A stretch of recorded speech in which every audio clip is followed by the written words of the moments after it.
there, it's Lucy Brand here, and I'm going to do another video for you today. And today it's all about the new moon, which is happening at 3 a.m, around 3 a.m. Tuesday morning for us here in the UK. And the reason why this new moon is really important is because it's at the beginning, it's in spring, and it's at the new first sign of the zodiac. If you are live with me, please leave a comment, say hi, because I'd love to hear from you, I'd love to connect with you. Right, so I'll share with you my practice of how I celebrate the new moon and bring in the new moon.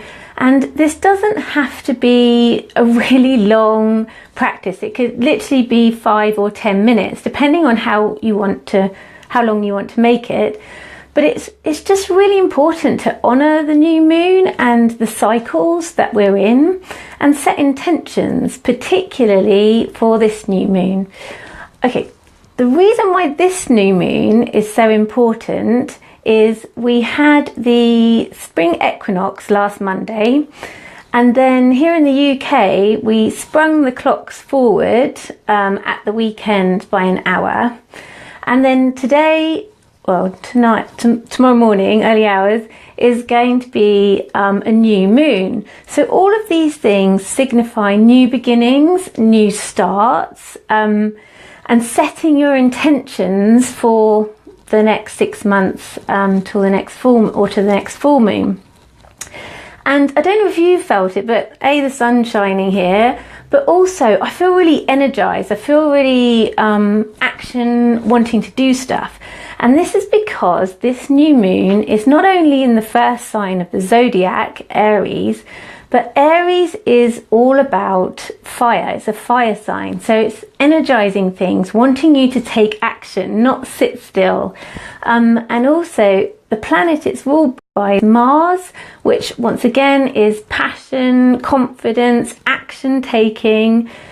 So I would really, really highly recommend that even if you don't do a new moon ritual any other time, this is the best time, because it's kind of like the new year, going into spring, blossoming into things.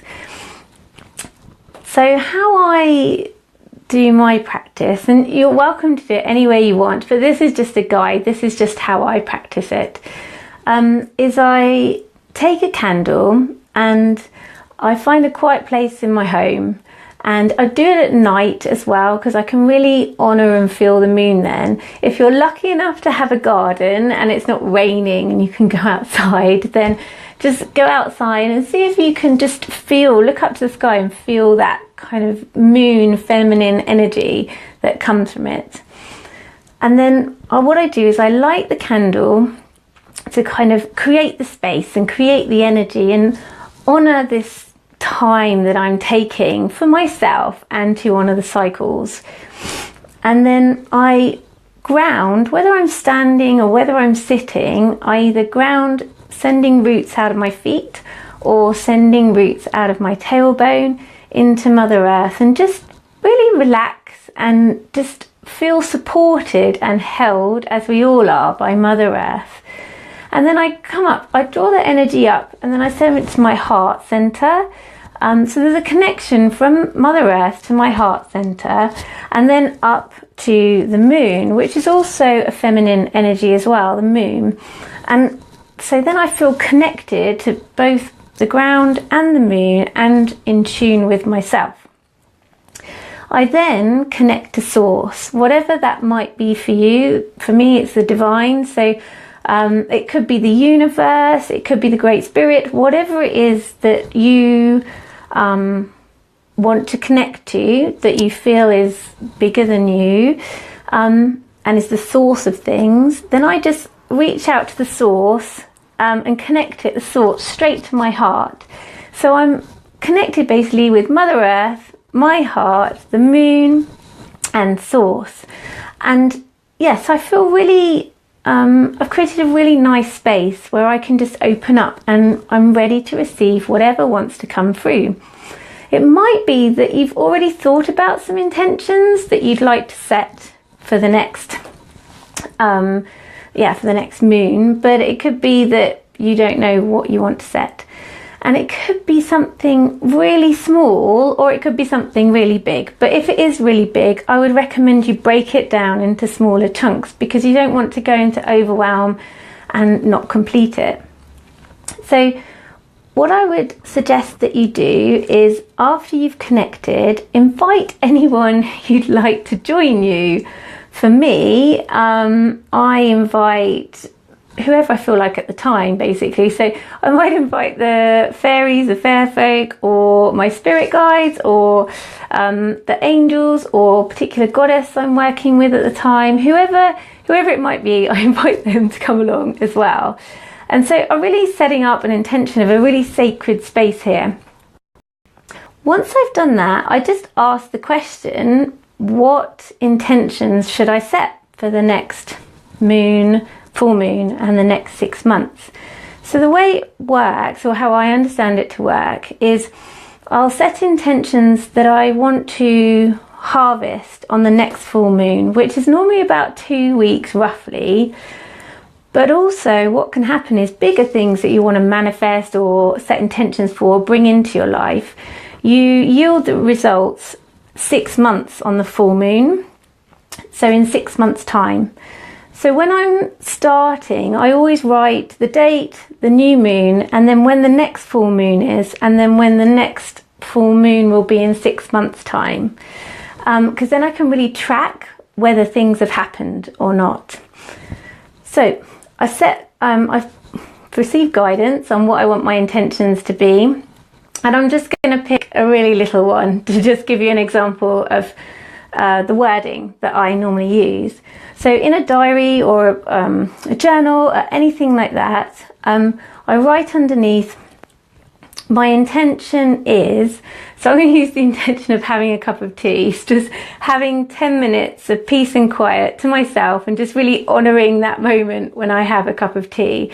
Because I know our lives are so busy and so much going on, but just taking that 10 minutes to just really enjoy a cup of tea and have that 10 minutes for you. So I would say my intention is to enjoy a cup of tea every day, and honour that moment for the greatest and highest good of all involved. And then I would end it with, so it is as it is. And then I normally have about 3 intentions. If I have more than that, I tend to go into overwhelm and then I don't complete them. And if you have 3, you can really focus your energy into it, or it may be one thing that you really want. And if this is definitely the time to do it, with the being in spring, moving forward, and having Mars on your side, and also Aries, it's very just taking that action. So once I've got my 3 intentions, I've written them all out like that, and I've put the date of the new moon we're on, the one in the next full moon, and the one in 6 months, the next full moon. I then give thanks to everyone for showing up, whoever I've invited, and also thanks to myself for honouring that moment and taking that time, that 10 minutes out of my day to just really look into and work out what it is I desire, what intentions I want to set, and just tune into myself, and also connect with the moon and the earth. And then I blow out my candle, and that's it. Then it's done. So it can be that simple. If you want to make it really elaborate and a long ritual, then go for it. That's entirely up to you. But all I would ask is that you do honour this new moon, particularly tonight or even tomorrow night, just because it's a really important one. It's the start of spring, and who knows what might happen. And I'll just go into this now as well. When the next full moon comes in about 2 weeks, if you found that you're not moving forward with your intentions and you're feeling really blocked, the next full moon is when you release that. So if say I wasn't able to enjoy a cup of tea for 10 minutes a day, If I just tune into why that's not happening, maybe my life's too full, maybe I'm too busy, maybe I come at the bottom of the list after everyone else and sorting out their needs. So whatever that is that's blocking me or stopping me from my intention, I would then, on the full moon, write it out, and then I actually set fire to my blocks and stuff to release them and let them go under the full moon. But I'll do a longer version of a full moon ritual that I practice.